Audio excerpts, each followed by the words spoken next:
Mandatory vasectomies for baby boys. Yeah, I said it. And if that made you flinch, good. You won't want to miss part 2 either. Trust me. You want to solve half of society's problems? Start there. Because here's the truth. Men don't want to wear condoms. They don't want accountability. They want raw. And when the baby comes, they say, oh, it's not my problem, so fine. Mandatory vasectomies. Problem solved. Abortions, they would drop overnight. Date rape pregnancies, gone. Single motherhood, cut in half. Generational trauma, reduced. And crime? Crime would plummet. Because fatherless homes are the #1 pipeline to gangs, violence, and prison. Fix the fathers, fix the future. This one move would take women out of survival mode, kids out of poverty, and society out of chaos. And the only ones mad would be the ones that never wanted accountability in the first place. So yeah, call it savage. But if we snip the problem at the root, we'd finally see what society looks like when women aren't carrying it all. Don't scroll, catch part 2 because the return on So let's explore this, right? Instead of just going crazy, because I try to think intelligently, even from a C student's perspective, let's explore this, right? Usually what I like to talk about is when I'm solving for a problem, I solve for the majority, not the minority. Meaning that if you want meaningful change in any situation, you don't beat a dead horse. You don't keep trying to hold accountable the thing that society holds accountable already, in which men are held accountable from society. And if you really want to look at it statistically, even from people that think that they're having an intelligent conversation, who may have gotten better grades than me but can't think logically, you would really look at it from this lens, right? Let's say hypothetically, and we're going to use a little bit of math and a little bit of logic and a little bit of science, right? Let's say hypothetically that I decided that I wanted to hold accountable almost every single guy on the face of this earth, whether he's doing wrong or he's doing right. You want to hold them all accountable, no matter what, to make sure that we prevent guys from getting women pregnant out of wedlock. Well, what if I told you that the majority of guys do not have children out of a wedlock, and the majority of men actually take care of their children? It sounds crazy, but statistically it's true. Here's the interesting part about it. Most women are having children out of wedlock with the minority of men that are getting everybody pregnant. Think of the Nick Cannons, the Futures, and then go ahead and head into the hood. And then the white community is prolific. So I can hold accountable every single guy on the face of this earth, and it only takes less than 1% of men to get every other woman pregnant, and you never really solve for the problem, and that's why they're trying to remove accountability from the woman. Let me say that again. Her solution completely removes accountability from women. And this is the dangerous rhetoric that has led to feminism and all of the rest of the nonsense that then plays out in our culture, in our society, the overcorrection of a small minority, which then fosters the majority of what you see happening in the culture. This is why I say the culture is toxic, because they will then hold a minority of men as the example, up as the example, in order to illustrate why we are supposed to basically castrate everybody else in the name of feminism. It completely removes accountability from women that have the ability to choose for themselves. And ever since women have had more rights, including voting, including diversity, equity, and inclusion, feminism, and removing themselves from the home, what you've seen is a downward spiral, even though we've civilized society and we have more technology than ever. The baby mama crisis is exploding because we are removing accountability from women from choosing to then have children out of wedlock with the majority of men. That's not good for society. Ain't that crazy? Like, just thinking logically, not castrating and giving vasectomies at birth. Crazy women. Insane. But let's hear her part too, just for the sake of conversation. investment would be mind-blowing. Let's talk return on investment, because mandatory vasectomies, the return on investment would be insane. If you saw part 1, you already know that society would transform.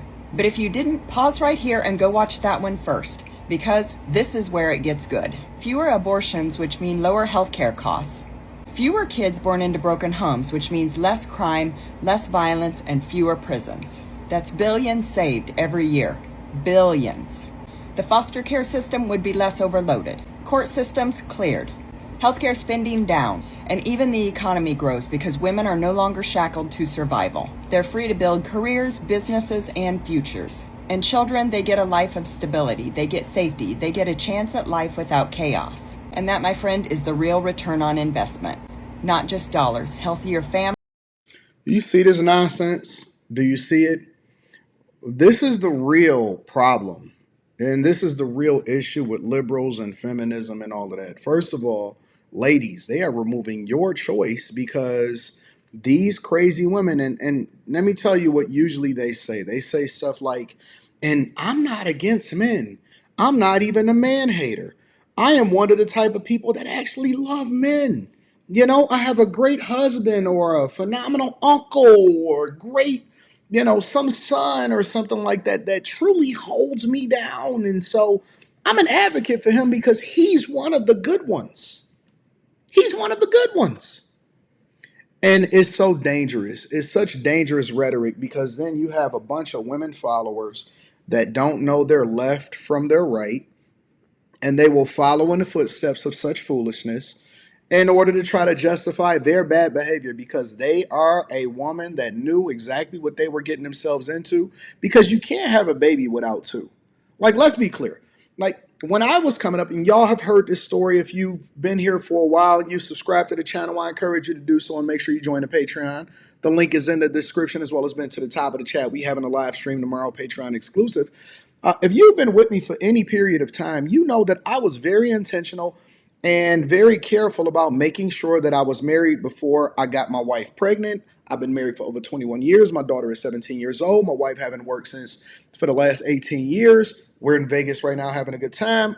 My daughter has basically got probably over 250 gold medals from Taekwondo, the whole 9 yards. But here's the thing. I was very careful because I was raised in a two-parent household and because I had a strong father in my life. I was very careful about whether or not I was going to have a child. And when I decided to have a child, I was going to have one. But here's the caveat. I'm only talking about me. I'm not even talking about my wife.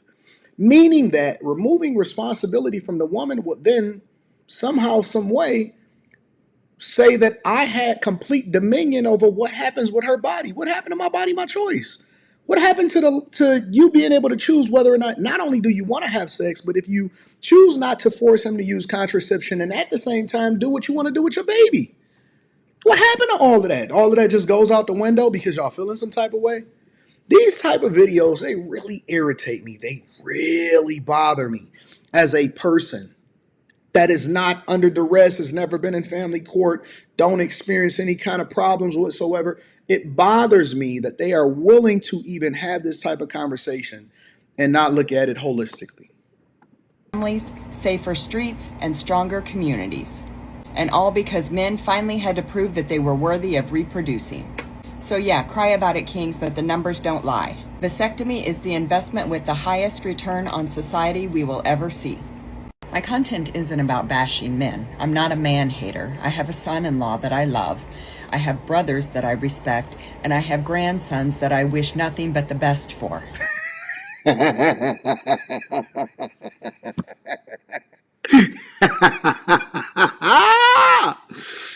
Oh, man. Here's the truth. We're living in a time where women are waking up. We're realizing that we don't have to accept emotional neglect, manipulation, and abuse. That doesn't mean emotional neglect, manipulation, abuse. All of the feminist talking points, bro. we hate men. It means we want better for ourselves and the... This is the same thing that they said with Black Lives Matters. It doesn't mean that we hate white people. It means that we're celebrating black people. It's the same blueprint. It's literally word for word the same blueprint. future generations. I believe men are capable of emotional growth. I believe that men with emotional intelligence, empathy, and self-awareness are needed now Looks like she's reading, to be honest with you. more than ever. If you're a man doing the work, this isn't for you.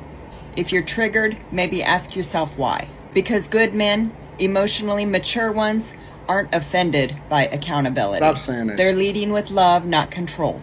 They're showing up, not shutting down. They're not just men. They are partners, they are protectors, and they are providers in the truest sense. That's the energy I'm here for. That's who I want in my community. I know the next generation is watching us, and I want them to see what real love, real respect, and real partnership looks like. So no, I don't hate men. I just want better for them. No, you do. You absolutely hate men the same way that black people that say that Black Lives Matters and we're going to make sure that we hold white people accountable that has never actually did anything and has never been a part of slavery. And they use that as a trope or as an opportunity in order to talk negatively about white people. The same way that they do it, but it's really covert racism and hate is the same way that you hate men, but then you try to act like because see they don't want to look at how bad feminism has become. Look at what we've done, y'all. Look at what we've done as a society and as a culture. What we've basically done is overcorrected so much to where they have now decided that they wanted to change men's bodies and remove men's rights and overcorrect for the decisions that they made once they got the freedom to have the conversations that they wanted to have and do what they wanted to do with their bodies. Now they're trying to tell us what to do with our bodies before you even grow up and have a choice. Let me know what y'all think inside of the comments. I always link back to the content creators. Make sure you tab into the Patreon, regardless of whether I agree with you or not. I always link back to the content creators and give them credit because it's the right thing to do. I think that this will be an interesting conversation. I might even include it on the Q show tomorrow.